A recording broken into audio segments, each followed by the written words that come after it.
मेरी माँ मांस के बन की एक दुकान चलाती थी। हर दिन वहाँ कई ग्राहक आते थे, लेकिन मैंने अपनी माँ को कभी भी भरावन बनाने के लिए मांस खरीदते नहीं देखा था। जब भी मेरा मन मांस के बन खाने का होता, माँ मुझे हमेशा रोक देती थी। उन्होंने मेरे रसोई में जाने पर भी पाबंदी लगा रखी थी। इसके विपरीत जब भी कोई विदेशी मेहमान मिलने आता तो माँ बड़े प्यार से उन्हें रसोई के अंदर ले जाती थी। लेकिन जो लोग अंदर जाते थे वे अंततः गायब हो जाते थे और उस समय जो बन बनाए जाते थे उनकी खुशबू बेहद लाजवाब होती थी। एक दिन सच्चाई का पता लगाने के लिए मैं चुपके से रसोई के पास पहुंचा, लेकिन माँ ने मुझे देख लिया। उन्होंने मुझे बहुत बुरी तरह डांटा। फिर वह मुझे दुलारने लगी।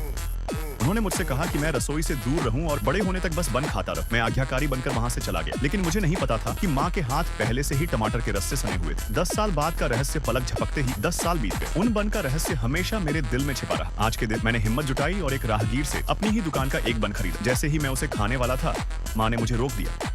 मैं वास्तव में जानना चाहता था कि बन के अंदर क्या भरा है। माँ ने जवाब दिया कि वह सुअर का मांस, पोर्क है। लेकिन मैंने पास की कई मांस की दुकानों के मालिकों से पूछताछ की थी। उनमें से किसी ने भी मेरी माँ को मांस खरीदते हुए नहीं देखा था। माँ अचानक घबरा गई। वह उस समय सच नहीं बता पाई और मुझसे उन्हें समझने की भीख मांगने लगी। लेकिन देर रात मैं चुपके से रसोई में घुस गया। मैंने वहां माँ को देखा।